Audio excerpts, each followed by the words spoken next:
Kazibari heritage স্টেটে আপনাদেরকে স্বাগত। সেই ওয়াকফকৃত ১৫০ জিল বংশীয় কিতাব এবং সেই প্রাচীন পাঠাগারের গল্প বলব।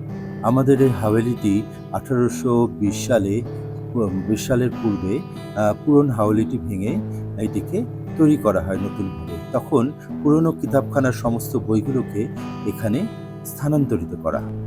সেই সুলতানি আমলে শাহ মাসুদ বাগদাদি রহমতুল্লাহ আলাইহি উনি আগমন করার পর থেকে এই বংশের যত পীর সাহেব এসছেন সবাই ইসলামিক বই এবং ইসলামিক বিষয় নিয়ে গবেষণা করতেন।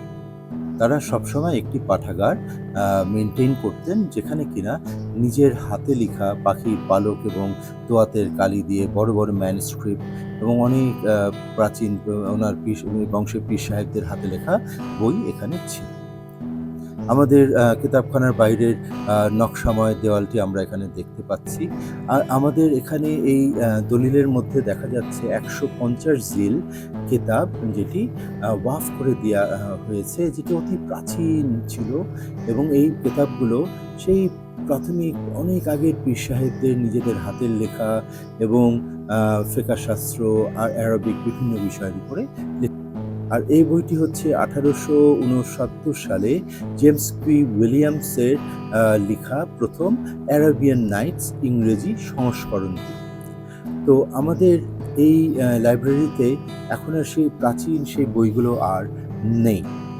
১৯১৬ সালে ওয়াকফ করার পরে পর্যন্ত ১৯৪৩-এ দুর্ভিক্ষে বা দ্বিতীয় বিশ্বযুদ্ধের সময় যে দুর্ভিক্ষ হয়েছিল বাংলাদেশে বা ভারতবর্ষে, সেই সময়ের আগ পর্যন্ত এই বইগুলো টিকেছিল।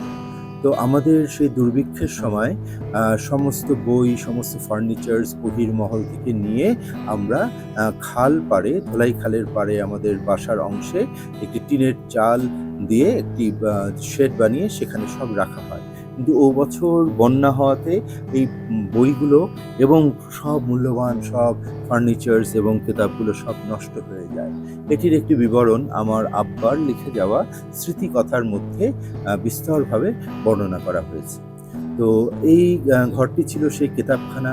সেখানে এই ঝাড়বাতিটির জায়গায় ছিল একটি মোমবাতির ঝাড়বাতি, যেটি চেন দিয়ে নামিয়ে সেটিকে জ্বালিয়ে আবার উপরে উঠিয়ে দেওয়া হতো। মাঝখানে ছিল একটি গোল মার্বেল পাথরের টেবিল এবং চারিদিকে ছিল উঁচু উঁচু আলমারি এবং বিশাল বিশাল কিতাবের স্তূপ। তো বর্তমানে এখানে ১৯৬০ বা ৫০-এর দিকের কিতাবগুলো এখন বর্তমান আছে। পুরনো এই বইগুলো বেশ কিছু আছে। আর আপনারা আসবেন কাজীবাড়িতে, দেখে যাবেন এর ইতিহাস গল্প ইনশাআল্লাহ।